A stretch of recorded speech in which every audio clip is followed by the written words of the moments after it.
Hello everyone! Today we're gonna present our assignment 1. Less is more is less, modeling induced demand. This graphic demonstrates a systems dynamic model that illustrates a transportation phenomenon known as induced demand. It is a common misconception that adding more lanes to a roadway alleviates traffic congestion. This may be true in the short term, but the sudden improvement in level of service or the number of cars passing through the highway every hour incentivizes more drivers to use the roadway until the additional lanes return to full gridlock once again. Therefore, less lanes actually transports more people. We also drew inspiration from these diagrams that compare the amount of road space needed to transport people with different modes.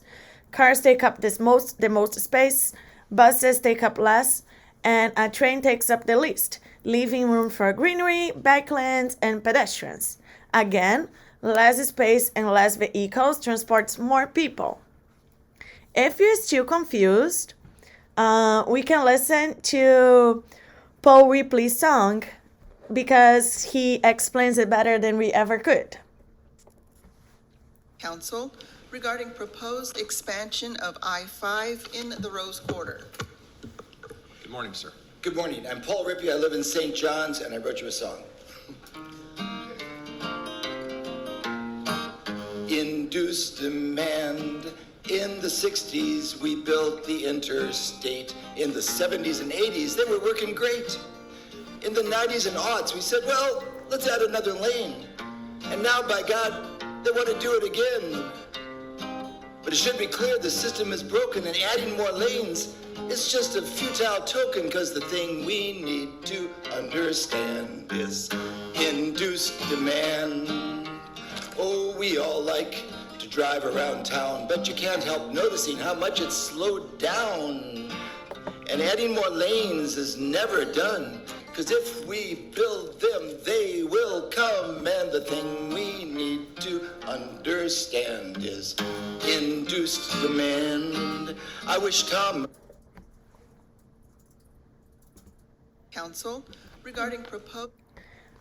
We run into a few errors while trying to generate geometry to represent cars along our roadway. So here you can see some ugly errors. And now you can see the same size of roadway is split up 3 different ways. In the first iteration, the cars take up the entirety of the road space. In the second version, cars are replaced with buses, which take up less road space, leaving room for pedestrians. And finally, the third iteration features a train, which takes up the least amount of space, leaving room for pedestrians and street trees. And here is how induced demand works. Once existing lanes are full, 2 more lanes are added. Once new lanes are added, the existing number of cars is spread out over the new lanes.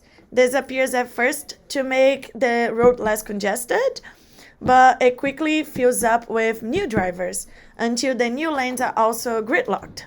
This process repeats until we end up with 8 lanes moving either direction, and traffic congestion is worse than ever.